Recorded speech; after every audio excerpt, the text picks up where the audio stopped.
This is the first time I've tried going live. And first, I want to say sorry for so long between videos, but I read the title right. Bobby Allison was actually fired for winning a race. I had a video up and I had way the wrong information on it. This is the correct information after doing some research, thanks to the internet. In 1966, David Pearson, driving for Cotton Owens, won the championship. Early that season, after North Wilkesboro, David Pearson and Cotton Owens, both of Spartansburg, South Carolina, split. Pearson wound up going to Holman and Moody, where he would win the 68 and 69 championship. Bobby Allison was driving an underpowered, underfunded, meaning back then non-factory supported car. He was giving up 100 cubic inches to him. But the car was a terror on the short tracks. It was okay on the speedways, but it was a terror on the short tracks.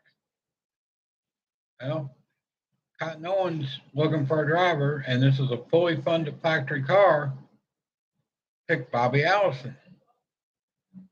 And it went well. Bobby Allison was picked up for it right after winning a race in the underpowered, underfunded car.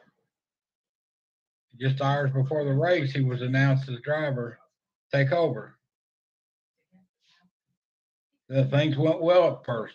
Some good finishes, a win at Birmingham, Alabama, which this was in the days before Talladega would be Bobby Allison's home track. And as it went on, they had a Northern Tour back then. Remember, they run 50 some races a year. One year they run 62. Bobby Allison, Cotton Owens wasn't taking his car up to the Northern Tour, which consists of Trenton, New Jersey, Islip, New York, Oxford, Maine, and one other one. Well, they went to Trenton. Bobby Allison finished top 10. That was a super speedway, so probably not the greatest, for that car. Then they went to Oxford, Maine.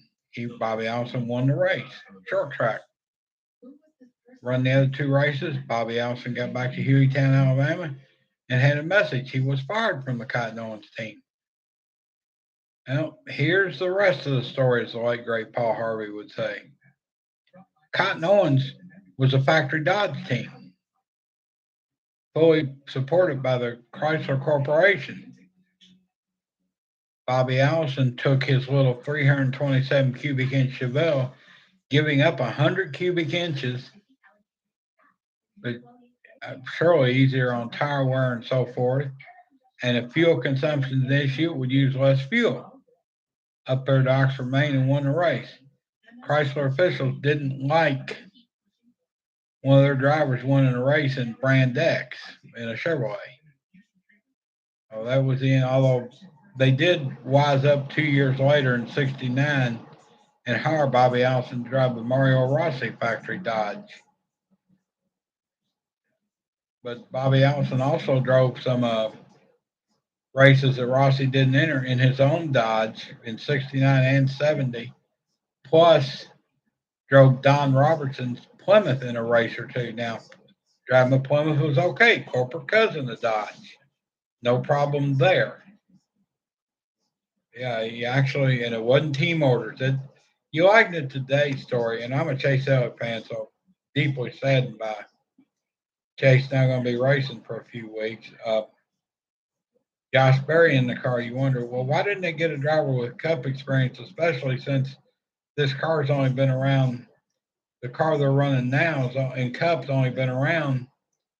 Well, the only one I could think of running the Xfinity with Cup experience in their car was Cole Custer, who drives for Stewart-Haas Racing. Well, here's the problem. Stewart-Haas is a Ford team. I'm sure Custer's contract would forbid him from driving a Chevrolet. I mean, I frankly thought they could have done better. And I have nothing against Josh Berry. I'm a Junior fan. That's Junior Motorsports. But I frankly thought Justin Allgaier had been a better choice. But what do I know? Thanks for watching again. Sorry for taking so long between videos.